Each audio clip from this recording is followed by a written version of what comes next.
লিভারটাকে ধ্বংস করছে।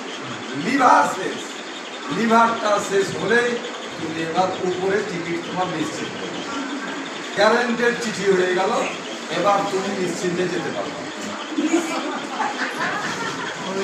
কারণ এতগুলো স্টেজ পার হচ্ছে, জন্ডিস সাথ দিচ্ছে, হেপাটাইটিস বি থেকে কনভার্ট হয়ে হেপাটাইটিস সি, চারিদিক থেকে সংক্রমণের আক্রমণ ঘটছে। এবার সম্পূর্ণ লিভারটাকে জিরো না করা অবধি তো তোমাকে ফেলতে পারবে না, তোমাকে তাকে ফেলতে হবে।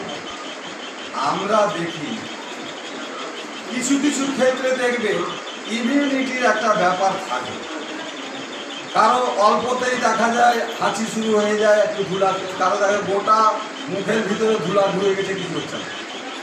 এটা ছোটবেলা থেকে এটা একটা ইমিউনিটির ব্যাপার থাকে, যার শরীরে যেমন ইমিউনিটি, ফেলতে কারো দেরি লাগবে, কারো আগে হয়ে যাবে। আবার বলি এবার লিভার ক্যান্সার, এই হেপাটাইটিস বি নিয়ে যাবে তাকে একেবারে লিভার ক্যান্সারে পরিণত করবে। লিভারটা ক্যান্সারে আক্রান্ত হবে, সেটা কিন্তু হেপাটাইটিস ডি। লিভারটা ক্যান্সার রূপ এবার নেবে, নিয়ে ধীরে ধীরে তোমাকে খেয়ে শেষ করবে। ক্যান্সারের চিকিৎসা তো নেই, জানো তোমরা, শুধু গিয়ে রে দেওয়া হয়, এটা ওটা করা হয়। আর লিভারের ক্ষেত্রে তো প্রশ্নই জাগে না, লিভারের কোনো ট্রান্সপ্লান্টেশন সফল আমি দেখিনি, শুনিনি যে বাঁদরের লাগিয়ে দিয়ে ও আরামে ঘুরে বেড়াচ্ছে, এরকম হয়। অতএব এই লিভার, কিডনি ট্রান্সপ্লান্ট সফল আমি দেখেছি, কিন্তু লিভারে একেবারে সোজা উঠে। তাই লিভারকে ঠিক রাখতে গেলে আমাদের প্রাথমিকভাবে অন্তত আমরা যেন এই জলটা যেটা আছে, বিশুদ্ধ জল খাবো, আমরা গরম খাবার খাবো, আমরা প্যাকেটজাত বাজারের খাবার ছুটেও যাব না। আমরা বলি কিন্তু আবার ওই চলে যায় ওই আইসক্রিম,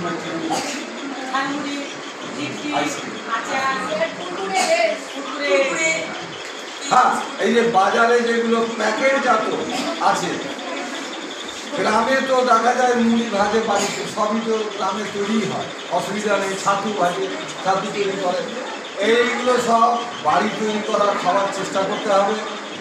সর্বোপরি গরম খাবার খেতে হবে। কালকের রান্না করা ভাত আছে, ওতে আলসে গেছে, ইনফেকশন হয়ে গেছে, ভাতটা ফেলবো কেন, চলো খেয়ে নাও।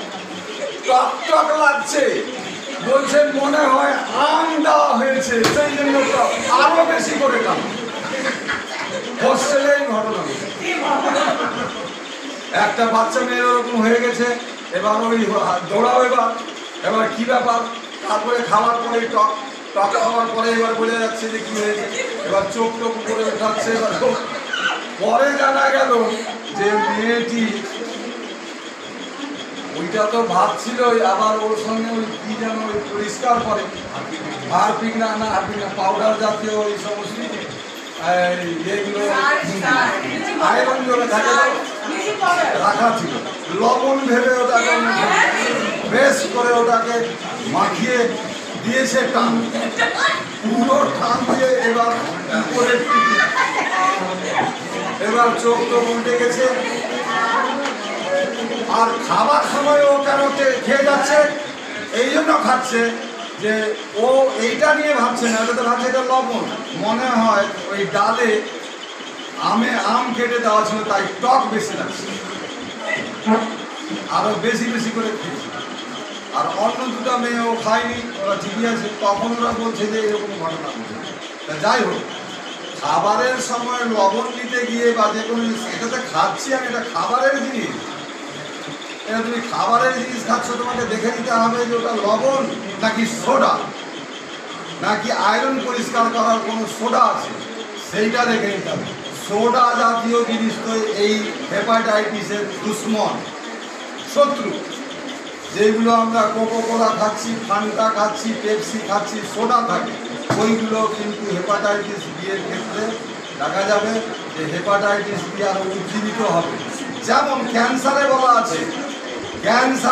আছে পরিষ্কারভাবে চিনি জাতীয় খাবার, ক্যান্সারের যে জার্ম থাকে, চিনি খেলে ও যেটা ঘুমিয়ে থাকবে উঠে চলে যাবে খাবারের পর, খুব পছন্দ করে চিনি খেতে। ক্যান্সারের যে জার্ম, ক্যান্সার যে আমাদের শরীরে হয়, চিনি সম্পূর্ণ বন্ধ, কারণ চিনি খেতে ওরা খুব পছন্দ করে ওই জার্ম। তাই চিনি খেলে প্রথমে ওরাই খাবে, একবারে দৌড়ে আসবে, ঝাঁপিয়ে খেয়ে আরো বেশি করে দৌড়াতে শুরু করবে। মানে আরো তোমার বিপদ ভাঙিয়ে যাবে। তাই এইটা মনে রাখতে হবে, এখানে হেপাটাইটিস দিয়ে ক্ষেত্রে চিনি জাতীয় খাবার ভাঙলো। আর খাবারের মধ্যে শাক সবজি তুমি বেশি করে খাও, ছোট মাছ খাবে, সেগুলো তো তোমরা জানো, যেটা সহজ পাচ্ছ, লিভার যেটা সহজে তোমার হজম করতে পারবে সেই কাজটাই করবে। বোঝা গেছে? আমরা কিন্তু বলি দেশি দই। আমি ডাক্তারের কাছে একদিন গেছি, স্যার আমি তো 2 লিটার নিয়ে আসি, এই একেবারে মোটা সহজে। চপ কি বলছেন আপনি? আপনার তো শরীরের জন্য এটা অ্যালাউড না, আপনি সেই সর জাতীয় খাবার খাচ্ছেন, দুগ্ধ জাতীয় খাবার বন্ধ করেন, চলবে না। বয়স হিসাবে ডাক্তারবাবু দেখছে যে না এটা চলবে না, দুগ্ধজাত খাবারে গ্যাসও, এই যে দেখা যাবে ডাইরেক্ট তুমি দুধ খাও তোমার গ্যাস হয়ে যাবে সঙ্গে সঙ্গে, আপনি ডাইরেক্ট খাওয়া যাবে। দইটা খাওয়া যেতে পারে, তবে এই গ্রামের যে মহিষের দুধের যে দই সেটা চলবে না আমাদের। কোনটা চলবে? সর তোলা ফেলে দেওয়া হয়েছে, যেটা তোমার অতটা ভালো লাগবে না, কারণ সর তো নাই, পাতলা দুধের, তাহলে সেইটার যেটাকে বলা হচ্ছে আমাদের মহুয়া দুধ গ্রামের, আর টাউনে সেটা সর তোলা দুধের সেই দুধ। এইগুলো খেতে হবে, তাহলে বডি বেশি রিচ যদি দাও লিভারের উপরে চাপ পড়বে, লিভার একটা মেশিনের ওপরে যদি বেশি চাপ পড়ে, তুমি মাংস খাচ্ছ 3 দিন 4 দিন বড় বড় খাসির মাংস এগুলো খাওয়া হচ্ছে, তাতে দেখা যাবে ওই মেশিনটাকে খুব বেশি করে চালাতে হবে, চালাতে চালাতে ফিতা কেটে যাবে।